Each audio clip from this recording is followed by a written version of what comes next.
सभी को मेरा नमस्कार। आज है 16 अप्रैल।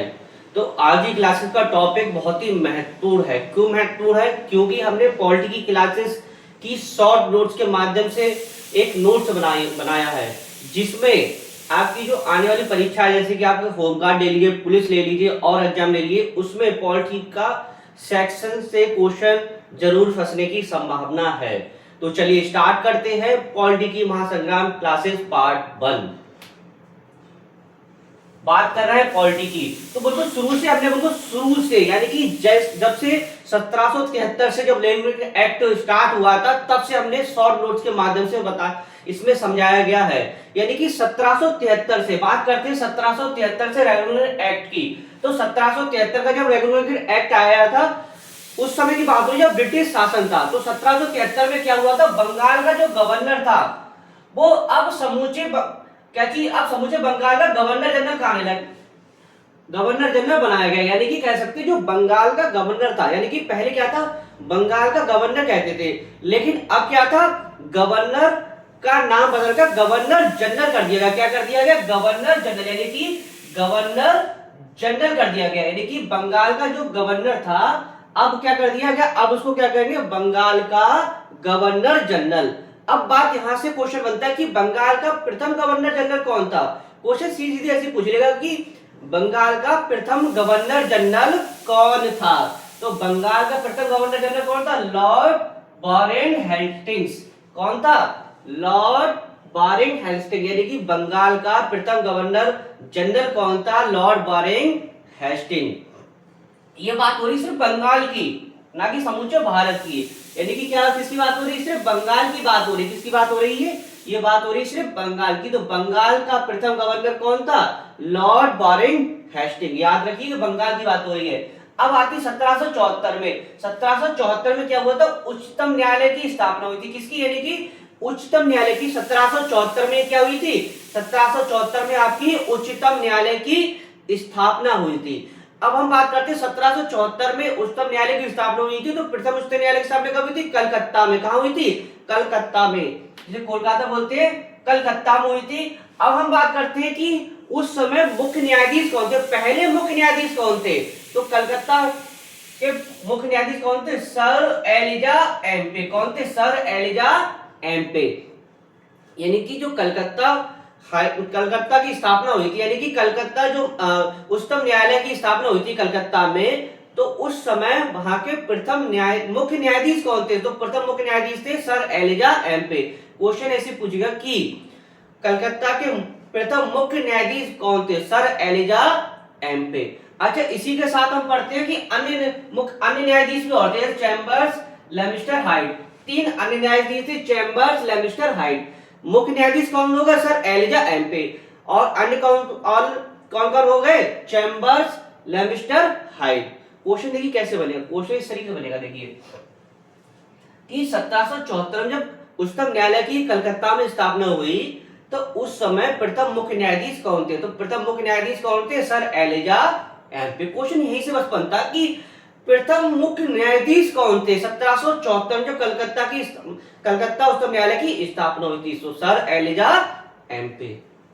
अब हम आगे बढ़ते हैं। 1784 में जब पीस इंडिया एक्ट आया था, बात कर रहे हैं 1744 में बात, 1784 की जब पीस इंडिया एक्ट आया, तो 1773 के जो रेगुलर एक्ट आया था, उस समय उसमें कुछ कमियां लाई थी। यानी कि कुछ कमियों को दूर करने के लिए 1781 का एक्ट ऑफ सेटलमेंट आया, जिसे एक्ट ऑफ सेटलमेंट कहते हैं। क्वेश्चन इस बन जाए कि एक्ट ऑफ सेटलमेंट किस एक्ट को कहते हो? 1781 का एक्ट ऑफ सेटलमेंट आया।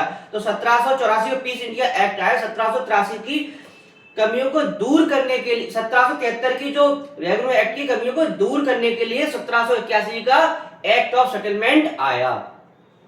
अब हम आगे बढ़ते हैं। 1786, ये महत्वपूर्ण है। 1786 का अधिनियम में क्या हुआ, जो प्रधान सेनापति की शक्ति, यानी जो प्रधान सेनापति की शक्ति प्राप्त व परिषद के निर्णय को रद्द करने व अपने निर्णय को लागू करने वाला प्रथम गवर्नर जनरल कौन था? Lord Cornwallis. क्वेश्चन देखिए कैसे बनेगा। प्रधान सेनापति की शक्तियां प्राप्त करने वाला, प्रधान सेनापति की शक्तियां प्रदान करने वाला, अपने निर्णय को रद्द करने लागू करने वाला प्रथम गवर्नर जनरल कौन था? तो प्रथम गवर्नर जनरल कौन था? Lord Cornwallis. क्वेश्चन बहुत पूछ लेता है कि प्रधान सेनापति, किसकी बात हो रही है? प्रधान सेनापति की शक्ति प्राप्त करने वाला, अपने निर्णय को लागू रद्द करने वाला प्रथम गवर्नर जनरल कौन था? Lord Cornwallis. कौन था? लॉर्ड कॉर्नवालिस था। याद रखिएगा, ये महत्वपूर्ण है। और ये है कि बंगाल का प्रथम गवर्नर जनरल लॉर्ड कॉर्नवालिस। ये दो तो आप रट लीजिए। और ये कलकत्ता के मुख्य न्यायाधीश कौन? Sir Elijah Impey. ये तीन चीजें। अब हम आगे बढ़ते हैं। 1793 का एक्ट। 1793 एक्ट में क्या हुआ? जो कंपनी का शासन और 20 वर्षों के लिए बढ़ा दिया गया। यानी कि पहले क्या था? 1773 में से 20 वर्ष लगा लीजिए 1793। अब फिर से इन्होंने क्या किया? कंपनी का शासन कितने 20 वर्षों तक बढ़ा दिया गया। अब बंगाल का जो गवर्नर था, मुंबई और मद्रास का पर्यवेक्षक नियुक्त किया गया। यानी कि जो बंगाल का गवर्नर जनरल था, अब मुंबई और मद्रास का पर्यवेक्षक भी नियुक्त किया गया। और इसी में क्या हुआ? पहली बार निदेशक मंडल का वेतन भारतीय राजस्व देने का प्रावधान किया गया। यानी कि इसी में क्या हुआ कि निदेशक मंडल का जो वेतन होता था, अब भारतीय राजस्व से देने का प्रावधान हो। क्वेश्चन ऐसे बनेगा कि किस एक्ट के तहत निदेशक मंडल का वेतन भारतीय राजस्व से देने का प्रावधान हुआ? तो 1793 के एक्ट में। तो 1793 का एक्ट समझ लिया। अब हम समझते हैं इससे आएगा 1813 का चार्टर एक्ट। ये महत्वपूर्ण है। क्यों महत्वपूर्ण है? इस 1813 में क्या हुआ? 1813 का जो चार्टर एक्ट है, इसमें क्या हुआ कि बंगाल का 1813 चार्टर एक्ट क्या हुआ? प्रथम बार शिक्षा पर प्रतिवर्ष 1 लाख रुपए खर्च करने का प्रावधान किया गया। यानी कि जो आपकी एजुकेशन है, 1813 का जो आपका कौन सा 1813 का जो चार्टर एक्ट आया, यानी कि 1813 का जो आपका चार्टर एक्ट आया, इसमें क्या हुआ कि जो प्रथम बार शिक्षा पर 1 लाख रुपए खर्च प्रावधान करने किया गया। यानी कि शिक्षा पर कितने खर्च करेंगे? 1 लाख रुपए शिक्षा पर खर्च करेंगे। और जो ईसाई मिशनरी हैं, उनको भारत आने की छूट दी गई और वो अपने धर्म का प्रचार प्रसार कर सकते हैं। यानी कि जो ईसाई मिशनरी है, तो इस एक्ट के तहत 1813 एक्ट के तहत ईसाई मिशनरियों को भारत आने की छूट दी गई और वह अपने धर्म का प्रचार प्रसार कर सकते हैं। क्वेश्चन ऐसी बनेगा कि किस एक्ट के तहत ईसाई मिशनरियों को भारत आने की छूट दी गई और वह अपने धर्म का प्रचार प्रसार कर सकते हैं? तो 1813 का चार्टर एक्ट। और 1813 का चार्टर एक्ट क्यों महत्वपूर्ण है? क्योंकि 1 लाख रुपए प्रतिवर्ष शिक्षा पर खर्च करने का प्रावधान किया गया और प्लस ईसाई मिशनरियों को भारत आने की छूट दी गई और वो अपने धर्म का प्रचार प्रसार कर सकते हैं। अब आता है 1833 का चार्टर एक्ट। ये भी महत्वपूर्ण है। क्यों महत्वपूर्ण है? क्योंकि बंगाल का गवर्नर जनरल था। अभी तक आपने क्या पढ़ा कि जो बंगाल का गवर्नर जनरल था, अब क्या चाहिए? अब जो बंगाल का गवर्नर जनरल समूचे भारत का गवर्नर जनरल बनाया गया। यानी कि पहले क्या था? सिर्फ बंगाल का गवर्नर जनरल बनाया गया था। अब क्या? जो पूरे ऑल ओवर भारत, यानी पूरे ऑल ओवर इंडिया का गवर्नर जनरल बनाया गया। तो क्वेश्चन यहां से बनेगा कि भारत का प्रथम गवर्नर जनरल कौन था? बंगाल का आपने समझ लिया, बंगाल का प्रथम गवर्नर जनरल कौन था? Warren Hastings. अब पूरे भारत की बात हो, समूचे भारत का प्रथम गवर्नर जनरल कौन था? Lord William Bentinck. कौन था? Lord William Bentinck. क्वेश्चन ऐसी बनेगा कि भारत का प्रथम गवर्नर जनरल कौन था? तो भारत का प्रथम गवर्नर जनरल कौन था? Lord William Bentinck. अब क्वेश्चन पूछो बंगाल का प्रथम गवर्नर जनरल कौन था? Warren Hastings. दोनों में अंतर याद रखिए, बंगाल का पूछे वारेन हेस्टिंग और समूचे भारत का पूछे तो लॉर्ड विलियम बेंटिंग। अब आता है इसी में क्या हुआ था? विधि सदस्य। एक विधि सदस्य का पद भी जोड़ा गया। तो बात करते हैं प्रथम विधि सदस्य कौन थे? Lord Macaulay. तो प्रथम विधि सदस्य कौन थे? Lord Macaulay. क्वेश्चन ऐसे पूछ लेगा कि प्रथम विधि सदस्य कौन थे? Lord Macaulay. इसी के साथ क्या हुआ? 1843 में दास प्रथा का अंत हुआ। जो दास प्रथा थी, गुलाम प्रथा थी, उसका अंत हुआ। तो दास प्रथा का अंत का श्रेय किसे जाता है? क्वेश्चन ऐसे बनता है कि दास प्रथा के अंत का श्रेय किसे जाता है? तो एलन मरो। किसे जाता है? एलन मरो किया था। इन्होंने दास प्रथा के ऊपर काफी काम किया था। तो इनको शुरू जाता है कि दास प्रथा का अंत का श्रेय किसे आता है? एलन मरो को। 1843 में क्या हुआ था? दास प्रथा का अंत हुआ और दास प्रथा का अंत का श्रेय किसे आता है? एलन मरो को। तो इसी एक्ट के तहत हुआ। किसके? 1833। ये महत्वपूर्ण लगा दीजिए। अब आता है 1853 का चार्टर एक्ट। यह अंतिम चार्टर एक्ट था। बस इतना याद रखिए, 1853 का अंतिम चार्टर एक्ट था। क्वेश्चन इस समझिएगा कि मतलब अंतिम चार्टर एक्ट कौन था? ऐसे देखा 1833, 1843 ये 1853, तो आप क्या लिखेगा 1853 अंतिम चार्टर एक्ट था। इसके बाद क्या होना, इसके बाद क्या चीज, इसके बाद आ गया ताज का शासन। किसका शासन है, ताज का शासन आया था, जो आपका भारत शासन अधिनियम 1858, जिसे ताज का शासन कहते। अभी तक क्या था, 1773 से 1853 तक क्या था, कंपनी का शासन था, कंपनी शासन कर रही थी। लेकिन अब क्या था, ताज का शासन, सीधा डायरेक्ट ताज का शासन होगा 1858 से। तो 1858 अधिनियम समझते हैं हम, कंपनी का शासन समाप्त हो गया, यानी कि कंपनी क्या थी, कंपनी जो शासन कर रही थी, कंपनी का शासन पूरी तरह समाप्त हो गया, अब ताज का शासन होगा। उस समय पीएम कौन थे, ब्रिटेन की बात हो रही है, पॉम स्टीन। क्वेश्चन ऐसे पूछ लेगा कि 1858 के समय ब्रिटेन के पीएम कौन थे, तो पॉम स्टीन। महारानी कौन थी, महारानी थी रानी विक्टोरिया। रानी विक्टोरिया क्या चीज, महारानी थी। क्वेश्चन ऐसे पूछेगा कि 1858 तक महारानी कौन थी, रानी विक्टोरिया, महारानी विक्टोरिया। और पीएम कौन थे, ब्रिटेन की बात हो रही, ब्रिटेन पीएम कौन थे, पॉम स्टीन। अब हम समझते हैं 1858 का अधिनियम। 1858 क्या हुआ था, गवर्नर जनरल का पद बदलकर वायसराय कर दिया गया।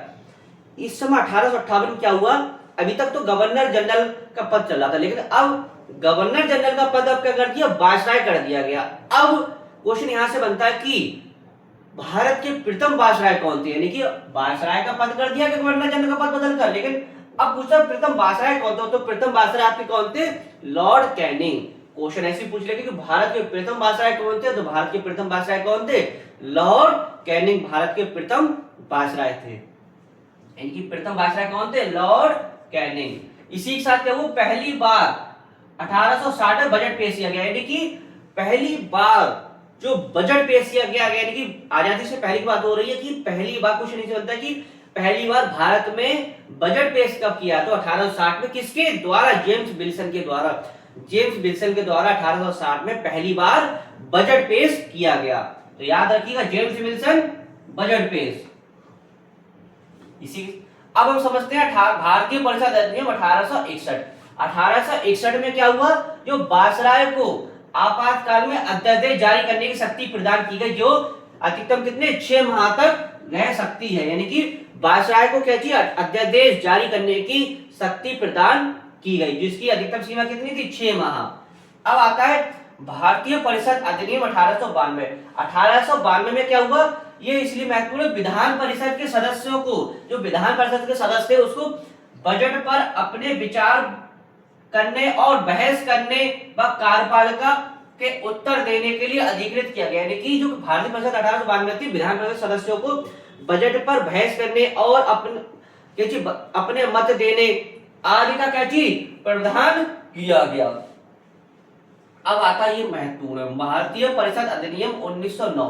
भारतीय परिषद अधिनियम 1909 किस्म क्यों महत्वपूर्ण चीज, उसे माल्य मिटो सुधार अधिनियम भी कहते हैं। तो माल्य मिटो सुधार क्या था, माल्य क्या था, माल्य था मतलब राज्य सचिव था, यानी भारत का क्या था, राज्य सचिव था, और मिंटो क्या था, वायसराय था उस समय।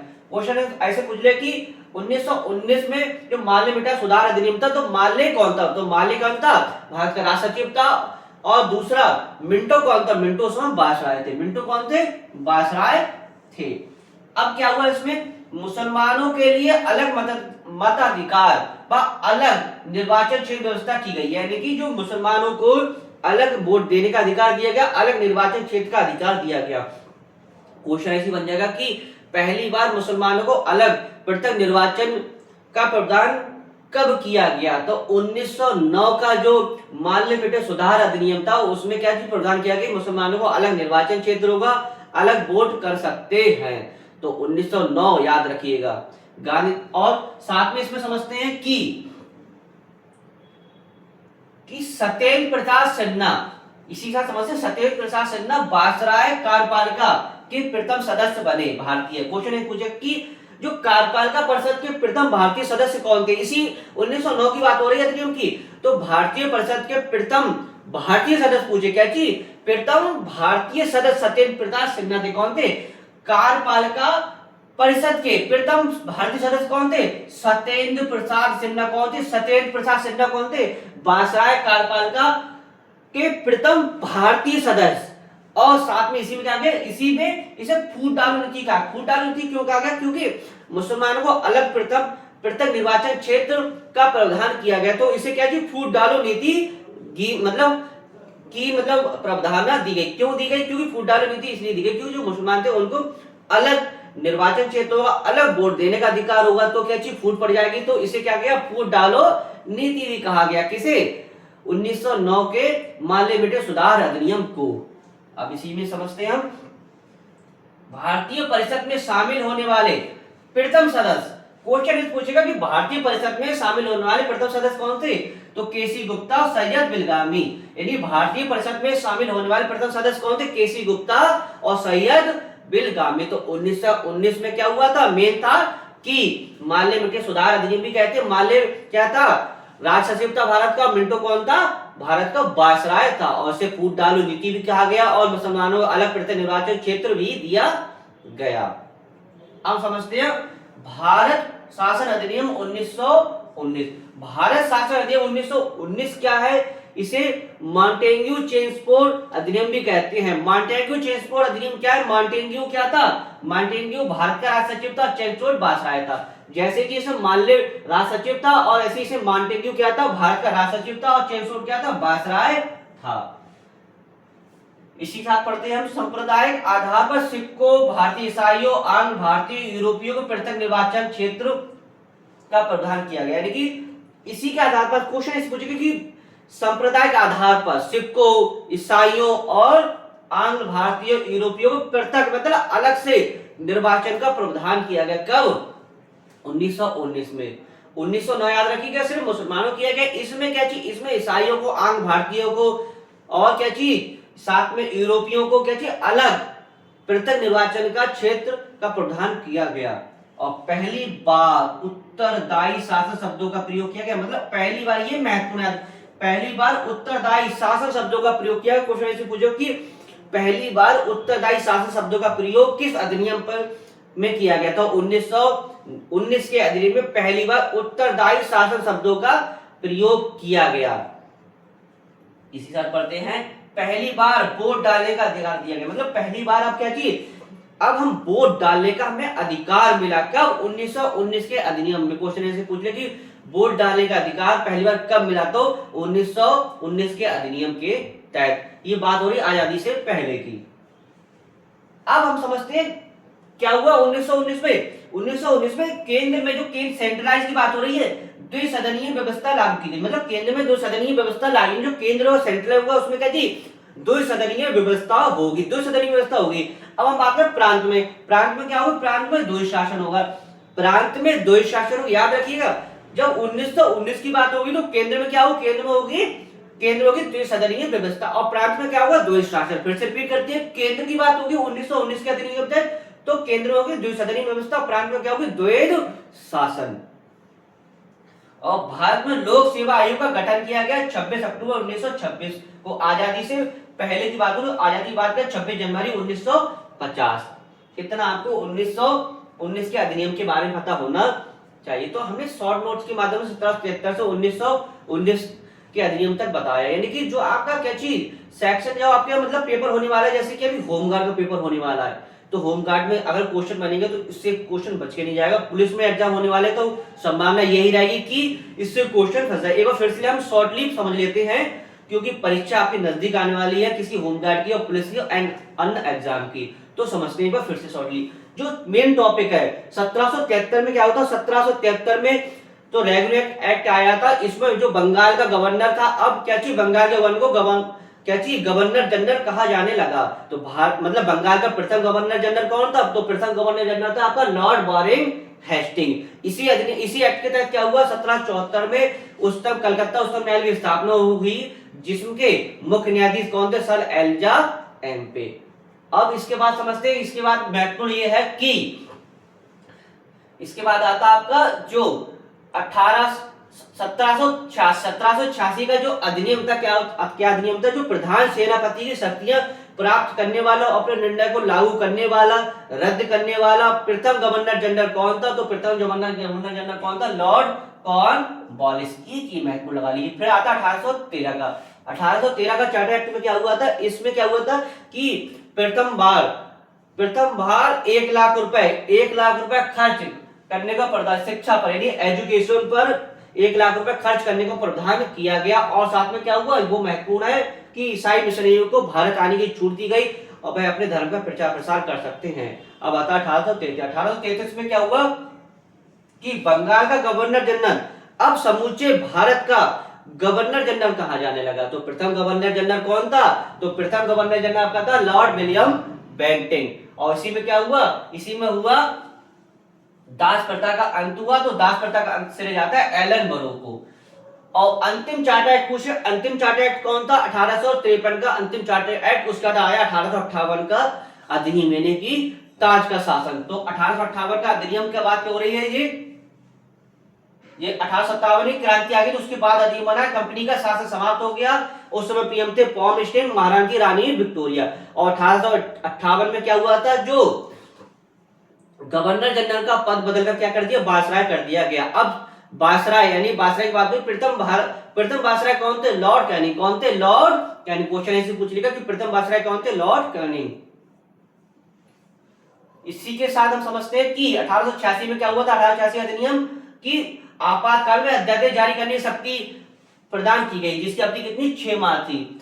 अब आता है 1919 का अधिनियम। 1909 का अधिनियम क्या था?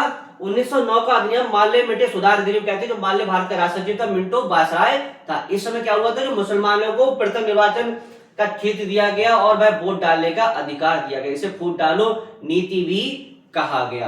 अब आता है भारत शासन अधिनियम 1919। इसे कहा गया माउंटेन्यू चेम्सफोर्ड अधिनियम कहा गया। माउंटेन्यू क्या था? भारत का राष्ट्र सचिव था मिंटो। और चेम्सफोर्ड क्या था? चेम्सफोर्ड था आपका, देखिए ऐसे समझ लीजिए, माउंटेन्यू चेम्सफोर्ड बोलते हैं, तो माउंटेन्यू क्या था? राष्ट्र सचिव था। चेम्सफोर्ड क्या था? वायसराय था। और इसमें क्या किया गया? संप्रदाय के आधार पर ईसाई मिशनरियों और सिखों, आंग्ल भारतीय, यूरोपियों को पृथक निर्वाचन का क्या चीज प्रदान किया गया। और इसी में सबसे महत्वपूर्ण क्या काम हुआ? पहली बार उत्तरदायी शासन शब्दों का प्रयोग हुआ 1919 का सुधार अधिनियम में। आज की क्लासेस में फिर आपने क्या समझा? 1773 से रेगुलर एक्ट से लेकर कहां तक? 1919 के माउंटेन्यू चेम्सफोर्ड सुधार के अधिनियम तक। अब एसटीएम पॉलिटी का दूसरा पार्ट लेकर है, जिसमें संभावना ये लगी कि शॉर्ट नोट्स के माध्यम से अधिक आपका पोर्शन पूरा कराया जाए। तो आशा करता हूं वीडियो को अधिक से अधिक लाइक कीजिएगा, शेयर कीजिएगा, कमेंट्स कीजिएगा। समाप्त करते हैं, नेक्स्ट टॉपिक के साथ मिलेंगे। धन्यवाद।